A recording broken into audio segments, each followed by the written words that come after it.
नमस्कार दोस्तों, जय श्री राम, जय सीताराम, जय जय हनुमान, जय बागेश्वर धाम सरकार।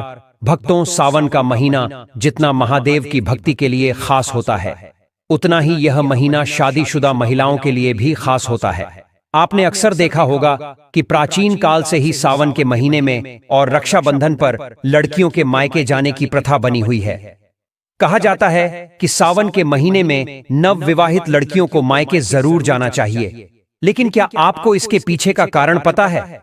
क्या आप जानते हैं कि सावन में लड़कियों के मायके जाने से उनके मायके और ससुराल पर क्या असर होता है?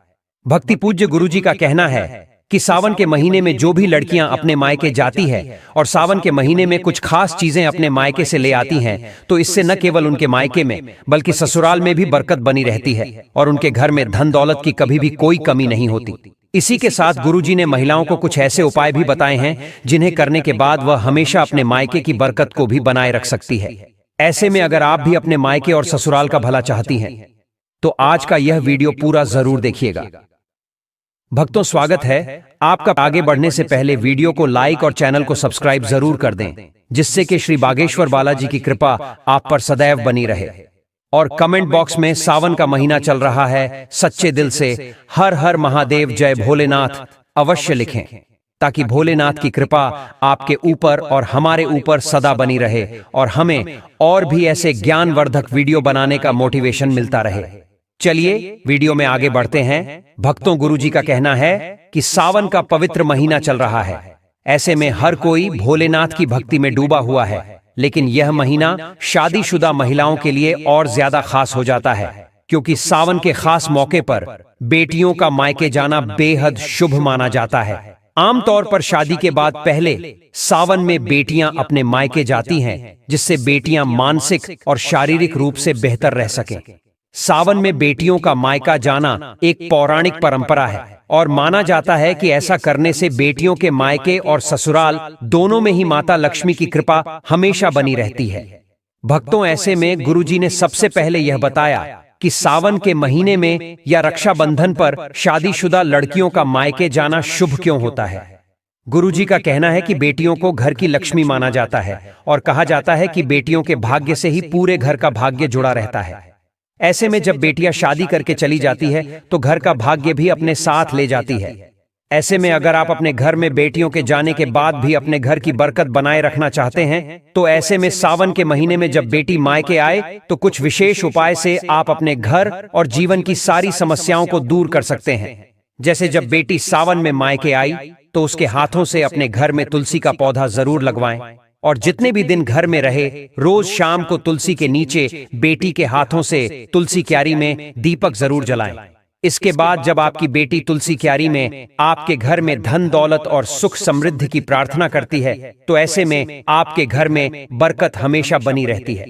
गुरुजी बताते हैं कि अगर आपका घर नहीं बन पा रहा है या नए घर को खरीदने में दिक्कतें आ रही है, तो ऐसे में सावन में जब आपकी बेटी आपके घर रहने आए तो एक उपाय किया जा सकता है। आप बेटी के घर आने पर किसी भी मंगलवार को उसके पैसे से खरीदा हुआ उसके हाथ से गूंद लें। उसके बाद उसी दिन उसको मिट्टी के बर्तन में रखकर मिट्टी में दबा दें। ऐसा करने से बहुत जल्द ही आपके मकान और संपत्ति की इच्छा पूरी होगी। और कई बार ऐसा होता है कि बेटी की शादी में माता पिता कर्ज ले लेते हैं, जिसे चुकाने में उनकी पूरी जिंदगी लग जाती है। तो अगर आपके साथ भी ऐसा कुछ है, तो सावन में बेटी के घर आने पर किसी भी बुधवार को एक सुपारी लेकर बेटी के हाथ से मौली या रक्षा सूत्र बंधवा लें और सुपारी को पूजा के स्थान पर या मंदिर में पीले कपड़े में रख दें। भक्तों, इस उपाय से आपका कर्ज जो धीरे धीरे उतरने लगेगा। भक्तों, गुरुजी का कहना है कि सावन का महीना प्रकृति के लिए बहुत ही खास होता है। इस समय प्रकृति में चारों तरफ हरियाली होती है। इसी तरह जो नई नवेली दुल्हन होती है, उनके मन में भी कई तरह तरह की नई उमंगें रहती हैं। सावन के महीने जिन बेटियों की नई शादी हुई होती है, वह अपने मायके जाना चाहती है। ऐसे तो मायके वाले अपनी बेटियों को हर वह चीज देना चाहते हैं जो दे सकते हैं, लेकिन गुरुजी ने कहा है कि बेटियों के मायके में ऐसी कई चीजें होती हैं जो माँ बाप को भूल कर भी नहीं देनी चाहिए। इसी के साथ अगर सावन के महीने में माँ बाप अपनी बेटी को कुछ खास चीजें दे देते हैं, तो इससे न केवल उनके ससुराल में बल्कि उनके मायके में भी लगातार धन धान्य की बढ़ोतरी होती रहती है। उनके जीवन में माता लक्ष्मी का आशीर्वाद बना रहता है। तो चलिए सबसे पहले यह बता देते हैं कि गुरुजी ने कौन सी चीज बेटियों को अपने मायके से लाने के लिए मना किया है।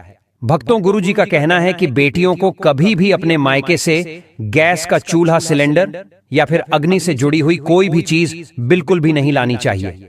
कहा जाता है कि अगर बेटियां ऐसी चीजें अपने मायके से ससुराल में लेकर आती हैं तो उनके ससुराल में इनका नकारात्मक प्रभाव पड़ता है और उनके ससुराल में लड़ाई झगड़े होते रहते हैं।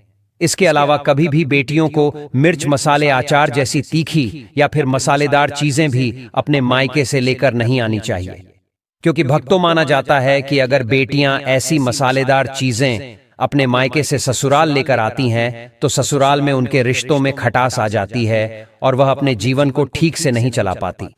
इसी के साथ बेटियों को यह ध्यान रखना चाहिए कि सुई, धागा, सिलाई मशीन जैसी चीजें भी अपने मायके से ससुराल कभी ना लाएं और चाकू, छुरी, नेल कट्टर जैसी नुकीली चीजें भी कभी भी माता पिता को अपनी बेटी को उनके ससुराल ले जाने के लिए नहीं देनी चाहिए, क्योंकि भक्तों अभी सावन का महीना है और रक्षाबंधन है। बेटियां अपने मायके आएंगी तो ऐसे में कोई भी माता पिता अपनी बेटियों को खाली हाथ नहीं विदा करते हैं।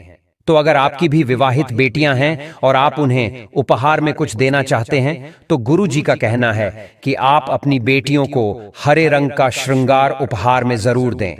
भक्तों, कहा जाता है कि सावन के महीने में जो भी सुहागिन महिला हरे रंग का श्रृंगार करती है, ऐसी महिलाओं के जीवन में प्रेम बढ़ता रहता है और उनका सुहाग भी दीर्घायु होता है। और अगर बेटियां अपने मायके से हरे रंग के कपड़े, चूड़ियां, सुहाग का सामान लेकर अपने ससुराल में आती हैं तो न केवल उनके ससुराल में उनका मान सम्मान बढ़ता है, बल्कि उनके दाम्पत्य जीवन में भी खुशहाली बनी रहती है। इसी के साथ भक्तों, गुरुजी का कहना है कि बेटियों को अपने मायके से ससुराल विदा होते समय सावन के महीने में घेवर जरूर लेकर जाना चाहिए। कहा जाता है कि सावन के महीने में मायके से आया हुआ घेवर न केवल आपके ससुराल के लिए शुभ होता है, बल्कि आपके मायके के लिए भी उतना ही शुभ माना जाता है। तो ऐसे में अगर बेटियां अपने मायके और ससुराल दोनों का भला चाहती हैं तो उन्हें अपने मायके से घेवर जरूर लेकर आना चाहिए। भक्तों, माता पिता को ध्यान रखना चाहिए कि जब बेटियां मायके आई हैं तो उन्हें कुछ न कुछ मीठा उपहार में जरूर देकर भेजें, क्योंकि जब अपने मायके से ससुराल मिठाई लेकर जाती है तो उनके ससुराल में भी रिश्तों में वैसे ही मिठास देखने को मिलती है। साथ ही गुरुजी का कहना यह भी है कि सावन के महीने में जब आपकी बेटियां आपके घर आती हैं तो आप उन्हें तुलसी का पौधा भी उपहार में दे सकते हैं। ऐसा माना जाता है कि जिस घर के आंगन में तुलसी का पौधा लगा हुआ होता है उस घर पर आने वाली नकारात्मक शक्तियां घर के बाहर से ही उल्टे पैर वापस लौट जाती हैं। और मित्रों, अगर माता पिता अपनी बेटियों को तुलसी का पौधा उपहार में देते हैं तो ऐसा करने से उनकी बेटियों के जीवन में कोई भी नकारात्मक शक्तियों का प्रभाव नहीं रहता और उनकी बेटियों का दाम्पत्य जीवन हमेशा खुशहाल रहेगा। तो माता पिता को ध्यान रखना चाहिए कि वह कभी भी अपनी बेटियों को ऐसी कोई वस्तु हाथ न दें जिससे उनके ससुराल में क्लेश बढ़े। माता पिता को बेटियों को हमेशा सौभाग्य वाली चीजें ही अपनी बेटियों को उपहार में देना चाहिए। तो दोस्तों, यह थी वह चीजें जो गुरुजी ने अपने भक्तों को अपनी बेटियों को उपहार में देने के लिए कहा है। भक्तों, अगर किसी को लगता है कि आपको आपके मायके से वह मान सम्मान नहीं मिलता है जिसके आप हकदार हैं और अब वही मान सम्मान पाना चाहते हैं, अगर महिलाओं को, अगर किसी पत्नी को लगता है कि आपके पति की इज्जत आपके घर वाले नहीं करते हैं, तो आप यह बेहद सरल उपाय कर सकते हैं। कुछ ही दिन में आपको इसका असर देखने को मिलेगा। आपके पति को वह मान सम्मान आपके मायके में मिलेगा जिसके वह हकदार हैं। हर कोई चाहता है कि समाज में सभी लोग उसका आदर करें और उसे मान सम्मान मिले। कई बार ऐसा होता है कि नेगेटिव एनर्जी व्यक्ति को उचित मान सम्मान नहीं मिलता है। वहीं ज्योतिष में कुछ ऐसे उपाय बताए गए हैं जिनके कारण व्यक्ति को मान सम्मान, धन और नौकरी आदि सभी समस्याएं खत्म हो जाती हैं। साथ ही काफी लोग आपका आदर भी करने लगते हैं। तो आइए जानते हैं कि कुछ ऐसे उपायों के बारे में। यदि आप चाहते हैं कि समाज में और आपके ससुराल में आपको मान सम्मान मिले तो आपको रात को सोते समय एक तांबे के बर्तन में पानी रखकर सोना है और उस बर्तन में आपको सोने या चांदी का कोई सिक्का या आभूषण डाल देना है और सुबह उठकर सबसे पहले बिना मुख धोए यह उस जल को पी जाना है। ऐसा करने से व्यक्ति को उचित मान सम्मान की प्राप्ति होने लगती है। साथ ही इस उपाय से जितना भी तनाव आपके जीवन में है वह भी समाप्त हो जाता है। आपके दिमाग में या आपके मन में कोई भी तनाव हो वो सब समाप्त हो जाएगा। रात को सोते समय अपने पलंग के नीचे एक बर्तन में थोड़ा सा पानी रखें और सुबह वह पानी घर के बाहर फेंक दें। ऐसा करने से वाद विवाद या कोई व्यक्ति आपके ऊपर आरोप लगाता है तो वे भी सिद्ध नहीं होता है। इस उपाय को करने से आपको सभी प्रकार के वाद विवाद से सुरक्षा मिलती है। इससे आपके ऊपर जितनी भी नकारात्मकता है या अगर घर में नकारात्मकता है वो सब इस पानी के द्वारा घर से बाहर निकल जाएगी। रोजाना यह उपाय करें तो कुछ ही दिनों में आपको इसका असर दिखने लगेगा। भक्तों, समाज में मान सम्मान की प्राप्ति के लिए, संबंधी समस्याओं के लिए, अथवा अगर आपको नौकरी नहीं मिल रही, आपको कारोबार नहीं चल रहा है, तो आप कबूतर और चिड़िया को चावल बाजरा का मिश्रण डालना चाहिए। वहीं आपको बाजरा आपको शुक्रवार के दिन खरीदना है और शनिवार से यह प्रक्रिया शुरू करनी है। ऐसा करने से बहुत लाभ मिलता है और मान सम्मान के साथ ही धन संबंधी समस्याएं भी दूर हो जाती हैं। यदि आपको नौकरी नहीं मिल रही है तो आपको नौकरी भी मिल जाती है। साथ ही बुधवार के दिन गणपति जी को धूप अर्पित करने से व्यक्ति को मान सम्मान की प्राप्ति होती है। तो उम्मीद करते हैं कि सावन में अगर आपकी बेटियां भी आपके घर आएंगे या फिर आप खुद किसी की बेटी हैं और अपने मायके जा रही है तो गुरुजी की बताई हुई बातों का ध्यान जरूर रखें, ताकि आपके ससुराल और मायके दोनों में ही रिश्तों में प्रेम और घर में बरकत बनी रहे। अगर आपको यह वीडियो अच्छी लगी हो तो वीडियो को लाइक करना ना भूलें और कमेंट बॉक्स में हर हर महादेव अवश्य लिखें। धन्यवाद।